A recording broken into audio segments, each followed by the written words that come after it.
Tendo Jesus entrado em Cafarnaum, um centurião romano se aproximou dele implorando: Senhor, o meu servo está na minha casa, de cama, paralítico, sofrendo horrivelmente. Jesus lhe disse: eu vou lá curá-lo. Mas o centurião respondeu: Senhor, não sou digno de recebê-lo em minha casa, mas apenas mande com uma palavra e o meu servo será curado. Porque também eu sou homem sujeito à autoridade, tenho soldados às minhas ordens, e digo a este: vá, e ele vai, e ao outro: venha, e ele vem, e ao meu servo: faça isso, e ele faz. Então Jesus disse, versículo 13, disse ao centurião: vá, e seja feito conforme você crê. E naquela mesma hora, o servo do centurião foi curado. Amém? Amém? Ok, até aqui. Nós já vamos voltar à palavra do Senhor. Sabe, na escola, enquanto eu era adolescente, uma das minhas maiores dificuldades, uma das matérias onde mais era difícil para mim, não riam agora, era português. Obrigado. Agora pode rir. Eu tinha uma dificuldade enorme com o português, sabe? Existem vários tipos de forma de aprendizado, né? E cada pessoa tem uma forma com que se adapta melhor. E tem pessoas que se adaptam muito bem com a memorização, né? E esse não é o meu caso, Eu preciso entender as coisas. Alguém aí é desse time? Não adianta memorizar, você não consegue memorizar, você precisa entender aquilo. Depois que você entende, você aprendeu. Alguém? Ok. Alguém do time da memorização? Quem aí que é bom em português? Ok, os demais estão comigo? Boa, gente, muito bem. Mas sabe, o português eu descobri que ele era muito difícil para mim, porque eu tentei memorizar aquilo que ensinavam. E é muita coisa. Para mim é muita coisa. São 3 pessoas, são 3 tempos. Eu posso até estar falando bobagem, provavelmente, mas é tempo, não sei o quê, e passado, pretérito, pretérito, presente, futuro, e são muitas coisas, e você tem que memorizar aquilo, e me ensinaram que eu tinha que memorizar. Talvez já mudou agora a forma de ensino, mas até hoje a minha esposa tem dificuldades comigo, e ela fala: amor, é só lembrar daquela regrinha, eu disse: nunca ouvi falar na minha vida, não lembro. Se algum dia me ensinaram, eu não tenho a mínima ideia daquilo que está querendo dizer. Agora, se eu entender, tá tudo certo, né? E a gente tem um time grande aí, daqueles que quando entendem, tá tudo certo. Mas essa era uma das matérias que me fazia a minha vida o impossível na escola, era o português, sabe? É óbvio que hoje eu posso até não lembrar das regras, como não lembro.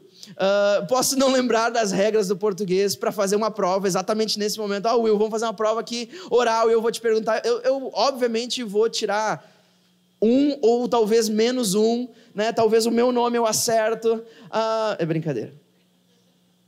Mas uma coisa eu lembro a respeito do português. E uma das principais coisas que eu levei para a vida, e isso tem me sido muito útil, e eu acho que vocês também lembram. Para mim, uma das coisas mais importantes são aquelas palavras chamadas de verbos. Quantos sabem dos verbos? Os verbos é a nossa vida, né? Os verbos são a nossa vida, e uma das coisas que eu lembro a respeito dos verbos, isso ninguém me tira, é que os verbos indicam uma ação. Verbo é ação. Verbo é algo que está acontecendo constantemente, é algo que ou é uma ordem para acontecer. Verbo é uma ação. Verbo não é uma palavra que simplesmente é ali solta. Verbo indica uma ação, seja no passado, seja no presente ou no futuro. Verbo indica, obrigado meu amor, indica uma ação. Sabe, o que é interessante em toda a criação de Deus, e vocês vão lembrar disso comigo agora, em toda a criação de Deus, o mais interessante é que a criação inteira de Deus nasceu a partir de uma palavra. Palavras são importantíssimas, palavras não servem apenas para expressar aquilo que nós pensamos, mas hoje nós vamos ver que palavras servem para muitas outras coisas, e o título da minha mensagem hoje é justamente sobre isso. Uma palavra muda toda a história.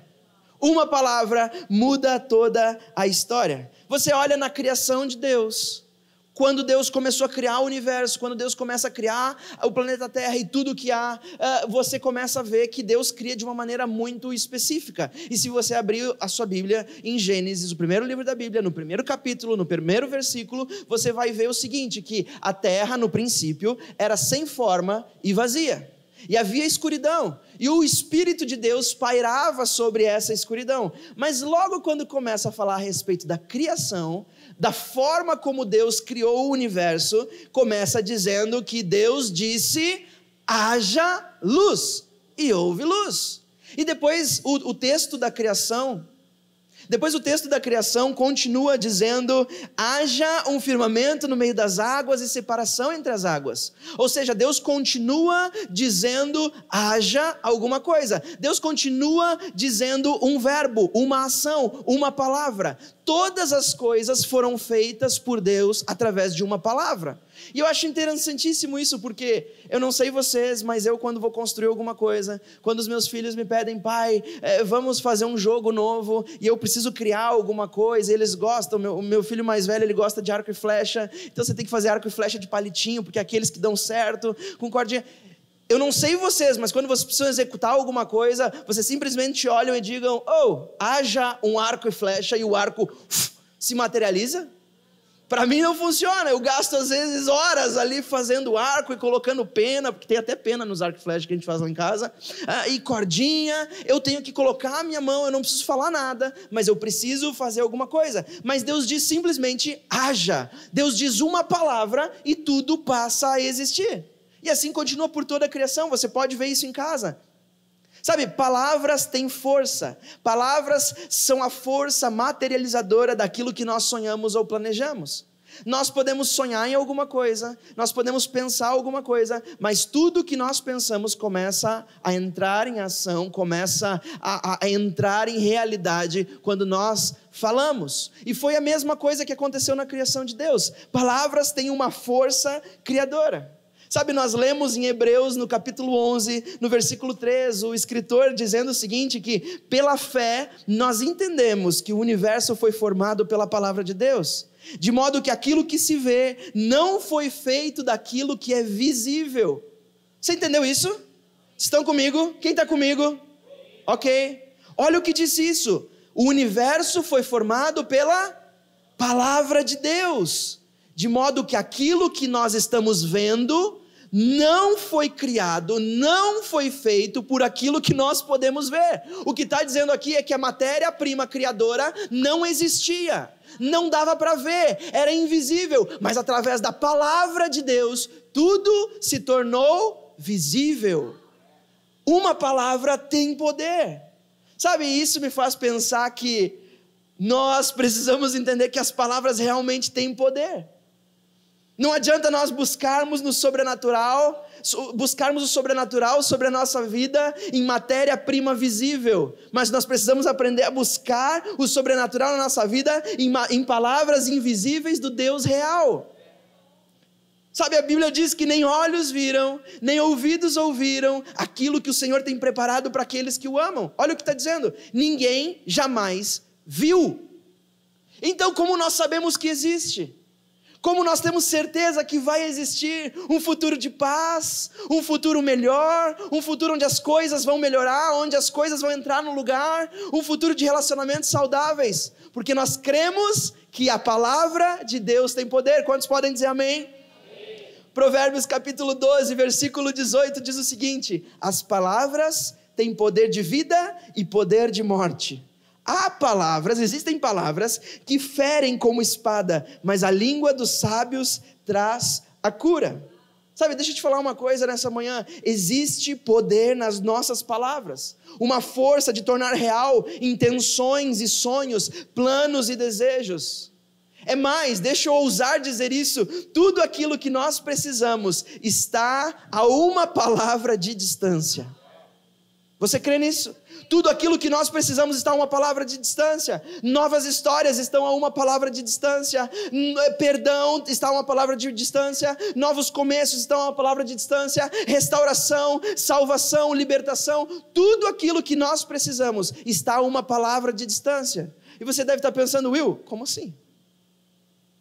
Eu vivo a minha vida batalhando e trabalhando o dia inteiro, tentando resolver coisas o dia inteiro, para que a distância entre o momento que eu estou vivendo e aquilo que eu desejo viver se encurte. E agora você está me dizendo que tudo aquilo que eu preciso para viver está a uma palavra de distância? eu não sei você, mas se eu estivesse ouvindo isso pela primeira vez, que agora já é a segunda vez, eu estaria pensando, me diz qual palavra? Por favor, porque eu preciso dessa palavra. Me diz qual palavra eu digo que todas as coisas passam a existir. Me diz qual palavra que aproxima o meu presente do meu futuro. A minha vida atual daquela que eu sonho em viver. Sabe, a questão fundamental é justamente essa. Qual palavra é essa? Will, você está falando de palavras positivas?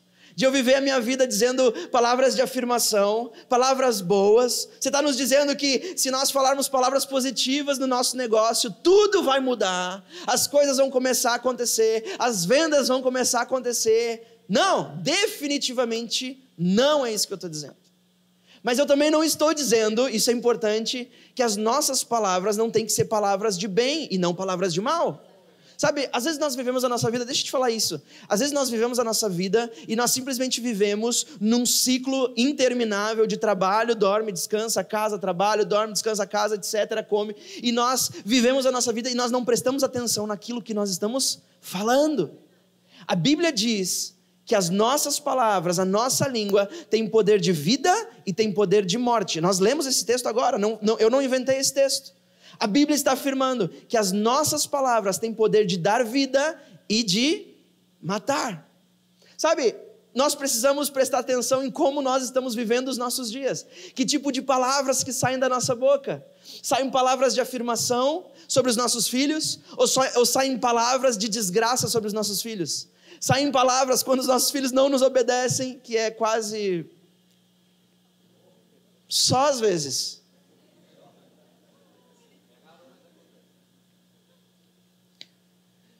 Só com crianças pequenininhas isso acontece. E o que nós estamos escolhendo dizer? Sabe, uma vez eu me deparei com essa situação.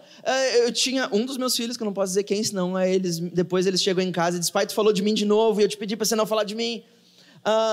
Mas eu lembro, eles eram pequenos, e obviamente eles fizeram coisas, mas pequenos mesmo, eles ainda são pequenos, mas eles eram bebês, eles fizeram alguma coisa de derramar alguma coisa da cozinha, nós morávamos em Portugal ainda, não sei se era farinha, tu lembra o que era? Não lembro o que era, mas fizeram uma bagunça na cozinha, e eu cheguei na cozinha desesperado, porque eu estava cheio de coisa para fazer, e na mesma hora minha boca encheu para falar alguma coisa, de falar alguma coisa ruim para o meu filho, para um bebê, e na mesma hora o Espírito Santo falou dentro de mim e disse, que tipo de palavra tu vai falar sobre o meu filho? Eu disse, opa, calma aí, o chefão falou diferente comigo, e é exatamente isso. Quando os nossos filhos desobedecem, que tipo de palavra nós escolhemos falar? Palavras de afirmação, palavras de um futuro melhor, palavras de bênção, palavras de profecia, ou nós preferimos falar, tu sempre faz a mesma coisa, você sempre com a mesma coisa, eu já cansei de te falar, porque você é sempre assim, você é assim. Ou nós escolhemos falar, meu filho, você não é assim, você foi criado para outro propósito, meu filho, você está só se desviando de quem você é, mas você é abençoado, você é eleito, você é aceito, você é amado, você é escolhido, você tem propósito, você tem um futuro. Que tipo de palavras nós estamos escolhendo falar para nossa esposa, para o nosso marido, quando o marido deixa a toalha em cima da cama?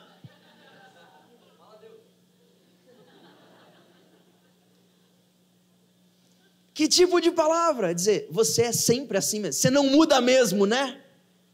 Não vai, é quem você é mesmo. Ou nós estamos, meu marido amado, pela 79ª vez, a toalha aqui molha a cama, não fica bonito, não fica cheiroso, me faz tão... Ou vou dar uma dica para vocês mulheres, parênteses da pregação, digam assim para os maridos, marido, você não sabe o que faz mais feliz na minha vida, é assim, é como eu ver o céu aberto quando eu entro no quarto e vejo a toalha estendida no lugar certo. Gostaram disso? Amém? Ok, hoje foi com os maridos. Mas que tipo de palavras nós estamos escolhendo falar? Meu irmão, minha irmã, deixa eu te falar uma coisa. O tipo de palavra que você está escolhendo falar no seu dia a dia é o futuro que você vai ter, o futuro que as pessoas que estão em volta de ti vão ter. Porque a Bíblia diz que as nossas palavras têm poder de vida e têm poder de morte. Então deixa eu te falar uma coisa. Se você quer que alguma coisa viva, crie vida, crie corpo na sua vida, na sua história, na sua família, pare de falar palavras de morte e comece a profetizar palavras de vida. Sabe quando você esmaga o dedo na porta, ao invés de falar palavras ruins, diz glória a Deus, aleluia Jesus. Por quê? Porque não muda nada. Se você falar palavras de morte, aquilo só vai fazer pior o seu dia. Deus não tem isso para nós. Nós precisamos aprender a glorificar a Deus em todos os momentos da nossa vida, em tudo que nós fazemos, palavras de vida o tempo todo.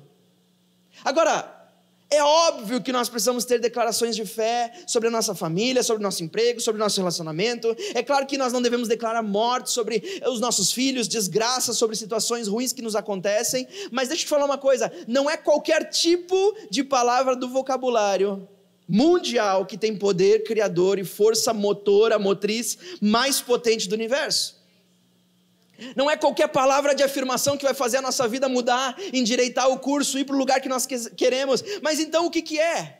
Qual é o segredo? Qual é a palavra tão potente que é capaz de transformar histórias, mudar situações, converter corações, libertar histórias? Que palavra é essa? Olha o que o evangelista João diz no capítulo 1, da mesmo livro que nós lemos no capítulo 5, o começo do evangelho de João começa com uma das declarações mais maravilhosas que eu entendo em toda a Bíblia, e ele diz o seguinte: no princípio, do mesmo jeito que começa Gênesis, do mesmo jeito que diz no princípio havia caos e escuridão, no princípio não havia nada, mas João diz, no princípio, aquele que é a palavra já existia. Ele estava com Deus, ele era Deus. Desde o princípio a palavra estava com Deus, e por meio da palavra, Deus fez todas as coisas, e nada do que existe foi feito sem ela. A palavra era a fonte da vida, e essa vida trouxe luz para todas as pessoas. A luz brilha na escuridão, e a escuridão não conseguiu apagá-la. A palavra estava no mundo, e por meio dela Deus fez o mundo, mas o mundo não a conheceu. Aquele que é a palavra veio para o seu próprio país, mas o seu povo não o recebeu. Versículo 12, porém alguns creram nele e o receberam, e a estes ele deu o direito de se tornarem filhos de Deus. Eles não se tornaram filhos de Deus pelos meios naturais, isso é, eles não nasceram como pai de um pai humano, o próprio Deus foi o pai deles. E o último versículo diz, a palavra se tornou um ser humano e morou entre nós, cheia de amor, cheia de verdade, e nós vimos a revelação da sua natureza divina, natureza que ele recebeu como filho único do Pai. Deixa eu te falar uma coisa, Jesus estava na criação. Aquele texto que nós lemos, que as coisas que foram criadas a partir de algo invisível, foram criadas a partir da palavra de Deus. A palavra, João diz, estava lá no começo, e por meio dela, João disse, todas as coisas foram criadas. O que João está dizendo? João está dizendo que a essência, a matéria-prima da criação de Deus, não foi qualquer palavra, mas foi o Filho que já estava lá na criação. Enquanto Deus dizia haja, ele estava falando a respeito do Filho, e através do Filho, todas as coisas foram criadas. Talvez está dando um nó na sua cabeça, dizendo, que? Como é que é isso? É exatamente isso. Não tem dúvida, no princípio, aquele que é a palavra já existia. E tudo aquilo que foi criado através dele. Deixa eu te falar uma coisa, meu irmão, minha irmã, você quer trazer vida àquilo que está morto na sua vida? Você quer trazer provisão em todas as áreas da sua vida? Você quer ter um novo futuro de paz com a sua família? Então encontre a palavra certa. Não é qualquer palavra que faz a nossa vida mudar. Não é qualquer palavra que tem o poder criador de Deus. Encontre a palavra certa. E esse é o primeiro ponto, nós vamos rápido, não se preocupem. Em Mateus, nesse texto que nós lemos de Mateus, o centurião romano, é um centurião, é um chefe de uma centúria de 100 soldados. E o chefe de 100 soldados chega desesperado até Jesus. E eu amo esse texto porque ele fala tantas coisas maravilhosas. Ele fala de um chefe, ele fala de um empregado também, e ele fala que esse chefe amava muito esse empregado, e provavelmente esse empregado amava muito esse chefe. Porque ele não era qualquer um, ele era chefe de 100 soldados romanos. Ele era alguém importante no Império Romano, e ele chega até Jesus dizendo: Jesus, por favor, o meu servo está lá na minha casa, e ele está paralítico em cima de uma cama, e ele está sofrendo horrivelmente. Jesus, por favor, cura o meu servo. Jesus prontamente olha para aquele homem e diz: sim, estou indo lá curar. Ele não diz estou indo, mas ele diz: estou indo lá curar. Estou indo lá curar agora, estou indo lá. Jesus estava indo. É como se Jesus estava falando: vamos, estou indo. E o chefe diz: não. Você não pode entrar na minha casa. Eu não sou digno de te receber na minha casa. Eu não tenho aquilo que... Isso não daria certo. O centurião romano se coloca debaixo da soberania de Jesus, enxerga em Jesus o Filho de Deus, enxerga em Jesus o poder para curar o seu servo, mas ele diz: não vai lá. E aí tudo começa a ficar esquisito demais. Ele diz: você não precisa ir até lá, basta mandar com uma palavra. Basta mandar com uma palavra, e eu sei que o meu servo vai ficar curado. Eu sei disso. E ele começa a dizer: eu estou debaixo de autoridade, me mandam e eu vou, me dão uma ordem com uma palavra e acontece. Eu dou uma ordem aos meus empregados e ela acontece. Jesus, eu creio que tu és dono e que as doenças estão debaixo de ti. Ele está dizendo: apenas entrega uma palavra e eu sei que o meu servo vai ficar curado. Esse camarada, ele foi atrás de uma palavra, mas sabe o que ele não encontrou? Ele não encontrou uma palavra. Jesus não disse nada. Jesus não disse uma palavra. Você não acha estranho isso?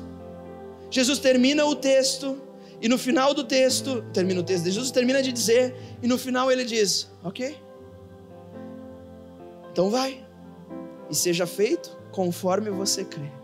Jesus não deu uma ordem à doença, e você fica pensando: ok, mas nós estamos falando a respeito de falar alguma coisa. Sim, isso é para nós, réis mortais, mas não para aquele a quem o centurião encontrou. O centurião foi atrás de uma palavra, mas ele não encontrou uma palavra falada, ele encontrou a própria palavra criadora do poder de Deus. Sabe, a nossa vida muda quando nós nos encontramos com a palavra. A nossa vida muda quando nós nos encontramos com aquele que é a palavra. É claro que eu e você temos que dizer palavra, mas Jesus não precisa falar nada, porque Ele é a palavra. Ele é a palavra. Jesus não diz nenhuma palavra, nenhuma ordem. O oficial romano foi buscar uma palavra que curasse o seu empregado, o seu servo, mas aquilo que ele encontrou foi a própria palavra. Quantas vezes nós estamos buscando palavras de afirmação de outras pessoas para nos sentirmos melhor com o nosso complexo de inferioridade? Quantas vezes nós estamos buscando palavras de promessas nos nossos sócios de trabalho para poder confiar em alguma coisa que vai dar certo? Quantas vezes nós estamos buscando palavras de coragem nos nossos pais, em outras pessoas, em amigos, para poder ter coragem de avançar para o novo? Quantas vezes nós estamos buscando por palavras de afeto para sentir que somos amados de novo?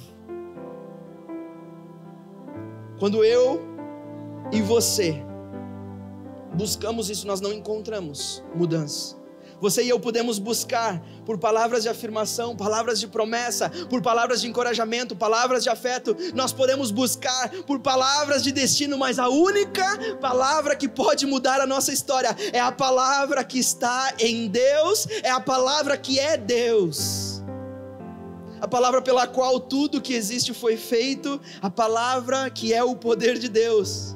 Aquela que é a palavra mais afiada do que uma espada, que tem fio dos dois lados. Essa palavra é a palavra que pode mudar todas as coisas. Não é qualquer palavra, mas é a palavra. Essa é a única palavra que tem aquilo que nós precisamos para viver. E esse é o segundo ponto: confie na palavra certa. Nós já encontramos a palavra certa, agora confie na palavra certa. Sabe, confiar na palavra de Deus não é se deixar abalar pelas palavras que não são dele. Sempre vão haver pessoas para lançar sobre você palavras que não são palavras de Deus. Sempre, sempre, sempre. Desde o dia do seu nascimento até o dia da sua morte, sempre haverão pessoas para lançar sobre você palavras que não são as palavras de Deus. E esse é o problema. Quantas vezes nós preferimos acreditar nas palavras dos outros do que aquilo que o próprio Deus está dizendo, aquilo que está saindo da própria boca de Deus? Nós preferimos acreditar na palavra do tio, da tia que diz: olha, você não vai ser nada mesmo, esquece. Não dá, você não foi criado para isso. A sua mãe e seu pai não deu o que é preciso. Enquanto Deus está dizendo: eu sou o alfa, eu sou o ômega, eu sou o começo e eu sou o fim. Quem sabe da sua história sou eu, quem sabe da sua direção sou eu, quem sabe do seu futuro sou eu, e eu tenho um futuro de paz e não de mal para você. Mas por que a gente decide acreditar na palavra de outras pessoas e não na palavra de Deus para nós? Nós precisamos desconectar na nossa mente que aquilo que é sobrenatural pode vir de alguma coisa visível. A palavra de Deus diz que não. Aquilo que vem de Deus vem de algo que nós não podemos ver. Qual palavra nós vamos acreditar hoje? Chefes, as palavras dos chefes, dos amigos, de pessoas. Vamos acreditar em palavras de maldição dos nossos pais. Vamos acreditar em palavras de mal, quem sabe de cônjuges que estão brigados entre si. Ou nós vamos acreditar no Deus Altíssimo que já prometeu que nós somos o seu filho, a nação eleita, escolhida, que tem um propósito de vida. Esse é o nosso Deus. Enquanto outros dizem: só tem escuridão na tua vida e é tudo que vai ter, Jesus está dizendo: haja luz no meio da tua escuridão. Enquanto você encontra apenas caos, apenas brigas, Jesus está dizendo: haja paz no meio do teu caos. Enquanto você encontra falta de amor, falta de afeto, Jesus está dizendo: haja amor no meio da tua desilusão, haja vida no meio da morte, haja futuro e paz e bondade, haja abundância no meio da escassez, haja alegria no meio da tristeza. Em qual palavra nós vamos confiar? E essa decisão é sua, é minha hoje. Nós vamos confiar na palavra de quem não sofreu por nós, de quem não entregou nada por nós, de quem não está preocupado o suficiente com a nossa vida, de quem não está gastando horas e horas e horas e horas e horas intercedendo a Deus em nosso favor. Ou nós vamos confiar na palavra, naquele que é a palavra, que se transformou o ser humano para que Deus habitasse no nosso meio, que se entregou numa cruz por mim e por você e disse: eu vou morrer porque eu escolhi, para que vocês tenham a vida e tenham ela em abundância e tenham ela eterna. Qual palavra você vai ouvir? Qual é a palavra? Isso nos leva ao final. Nós sabemos qual é a palavra certa. Sabemos que precisamos ter confiança na palavra certa, mas nós precisamos falar a palavra sobre aquilo que está paralisado. Sabe, aquele centurião foi buscar uma palavra, não teve uma palavra falada, mas se encontrou com aquele que é a própria palavra, aquele que é a verdade, aquele que encarnou. Basicamente o que aquele centurião fez é: Jesus, eu sei que aquilo que tu dizes vai acontecer. Eu sei que aquilo que tu dizes que vai acontecer, por isso dá uma palavra, diz alguma coisa. Ele foi buscar alguém que gritasse sobre a vida do seu empregado, que estava morrendo, paralisado, em cima de uma cama, estava sofrendo horrivelmente. E desse mesmo modo que esse homem estava paralisado, em cima de uma cama, sofrendo dores incalculáveis, da mesma forma, Jesus também quer dizer uma palavra sobre a nossa vida. Mas nós precisamos declarar sobre a nossa vida, sobre a vida dos nossos familiares, uma palavra que realmente transforme tudo. Will, o que você está querendo dizer? Eu sei que você acabou de dizer que Jesus é a palavra. Eu tenho que declarar Jesus sobre a vida daquilo que está paralisado em cima de uma cama de uma vida? Exatamente isso. Declare Jesus sobre aquilo que está morto, e aquilo que está morto ganha vida. Declare Jesus em cima daquilo que está paralisado na tua vida, e aquilo que está paralisado por anos começa a andar. Declare Jesus sobre a tua doença, e aquilo que está doente vai ficar curado. Declare Jesus. Eu amo isso. Declare Jesus sobre o seu casamento. Declare Jesus sobre essa doença. Vocês estão comigo? Igreja, vocês estão comigo? Declare Jesus sobre a sua depressão. Declare Jesus sobre a sua desconexão, sobre a sua procura de propósito. Declare Jesus sobre a sua família, sobre o seu negócio. Declare Jesus. Will, como assim declarar Jesus? Filipenses capítulo 2, versículo 9 ao 11 diz o seguinte: Paulo, falando a respeito de Jesus, ele diz: por isso também Deus o exaltou, Jesus, sobremaneira, e lhe deu o nome que está acima de todo nome, para que ao nome de Jesus se dobre todo o joelho, nos céus, na terra e debaixo da terra, e toda língua confesse que Jesus Cristo é o Senhor, para a glória de Deus Pai. O que Paulo está dizendo aqui é que Deus exaltou Jesus e deu um nome a Ele que está acima de todo nome. Ao nome de Jesus tudo se dobra. Ao nome de Jesus doenças param de existir. Ao nome de Jesus reconexão na família. Ao nome de Jesus você encontra a pessoa para viver a eternidade. Ao nome de Jesus todas as coisas acontecem. Não há outra palavra no mundo, em vocabulário nenhum, que seja mais potente, mais poderoso do que o nome de Jesus. Will, eu não acredito nisso. Deixa eu te contar uma coisa bem rápido. Há vários anos atrás, alguns anos atrás, quem sabe mais ou menos 12 anos atrás, talvez um pouco menos, numa cidade nos Estados Unidos, uma das piores cidades para se viver, uma cidade com alto índice de criminalidade, alto índice de drogas de todos os tipos, alto índice de tráfico humano, alto índice de prostituição, uma das piores cidades para se viver. Nessa cidade, Deus deu algo a um homem e disse: olha, você está assumindo essa igreja agora, e o que eu preciso de ti, talvez nem todo mundo vai entender. O que é, Deus? Eu preciso que as pessoas entrem em contato com o meu nome, com o nome Jesus. Mas como assim? O que eu faço? Eu preciso que as pessoas estejam constantemente nessa cidade, visualizando o nome Jesus, falando o nome Jesus, lendo o nome Jesus. Sabe o que aconteceu? Esse homem junto com a igreja, depois eles decidiram, eles alugaram todos os outdoors que eles puderam dentro daquela cidade, todos os que eles puderam, o que o dinheiro deles alcançou, eles alugaram, não para colocar propaganda de igreja, não para colocar site de igreja, não para colocar venha no nosso culto a tal hora, eles alugaram para escrever em letras garrafais de ponta a ponta: Jesus, Jesus, e eles espalharam por toda a cidade. Sabe o que começou a acontecer em 30 dias? Em 30 dias os índices de criminalidade começaram a baixar. Em 60 dias os índices de prostituição começaram a baixar. Em 30 dias, em 60, em 90 dias os índices de tudo que é ruim naquela cidade começou a baixar. Hoje é uma das melhores cidades para se viver. Sabe por quê? Porque você não precisa fazer nada. As pessoas, a criação do Deus Altíssimo, em contato com a palavra, seja visualmente, seja falando ou seja ouvindo, são transformadas a sua essência, porque o nome de Jesus tem todo poder no céu, na terra e debaixo da terra. Não é uma parte do poder, não é um pouco de poder, é todo o poder. Esse é o nome de Jesus. Deixa eu fazer um desafio para você nessa manhã. Quando você sair daqui, sobre aqueles problemas, comece a declarar: Deus, eu declaro o nome de Jesus, que tem todo o poder no céu, na terra e debaixo da terra, sobre essa dificuldade.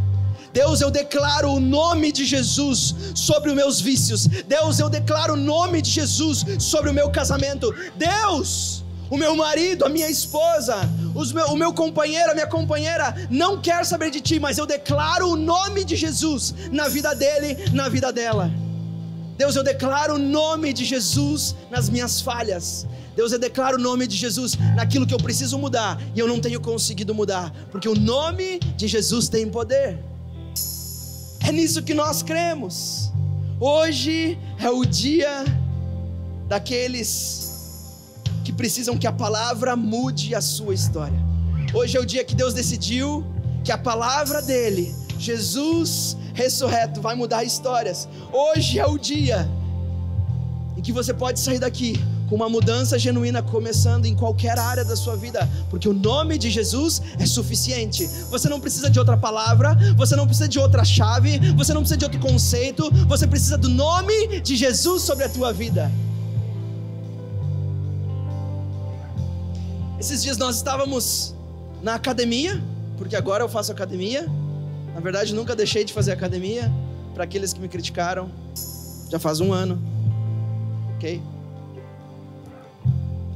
E uma das pessoas que está sempre conosco, uma das professoras, eu não sei o que aconteceu, mas tinha alguma coisa ali.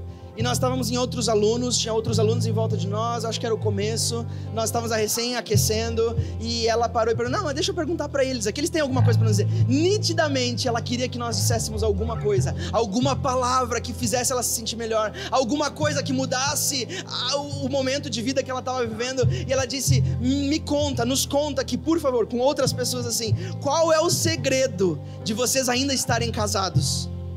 Porque elas descobriram semanas atrás que nós já estávamos casados há quase 12 anos, com essa cara de pessoa nova. Eu disse, mas qual é o segredo? É só cara, tá, gente? Depois eu conto o segredo do creme. Qual é o segredo? E eu fiquei pensando, o que eu vou dizer para ela? O que eu digo para ela? E a minha primeira resposta, que saiu, pulou da minha boca, eu olhei para ela, para as outras alunas e disse, sabe qual que é o segredo? O segredo é Jesus. Ela olhou assim com o olho arregalado. Ela sabe que nós somos pastores, sabe que nós somos cristãos. E ela ficou, mas também tem outras coisas. O segredo é Jesus. Mas também tem, sabe? Aí eu continuei falando pra ela, sabe qual que é o problema de hoje em dia? O problema de hoje em dia é que as pessoas entram num relacionamento buscando o seu 50% em outra pessoa. E diz, eu tenho o meu 50%, eu trago aqui no casamento, você traz o seu 50% e juntos formamos... Tem pessoa que sabe matemática aqui. Mas sabe de uma coisa? A matemática do céu não é assim, eu disse para ela. A matemática do céu diz que nós precisamos encontrar o nosso 100% com o nosso Criador, o nosso 100% com aquele que é a palavra. E depois que nós estamos 100% com o nosso Criador, nós nos juntamos. E aí nós somos 1000% com Jesus. Esse é o segredo, não tem outro. Mas vocês não brigam? Brigamos! E qual que é o segredo para uma briga não desmanchar um casamento? É Jesus! Não tem amor natural suficiente que te faça ficar com uma pessoa pela eternidade. Não existe. Nós somos ruins, nós somos maus. Uma hora a gente falha, uma hora a gente cai. Não existe. A única cola que segura relacionamentos é Jesus. É a única cola. Deixa eu te falar uma coisa nessa manhã. Deus quer mudar histórias através de uma palavra. Quantos creem que Deus está pronto para mudar histórias através de uma palavra? Eu quero orar com você, será que nós podemos ficar em pé?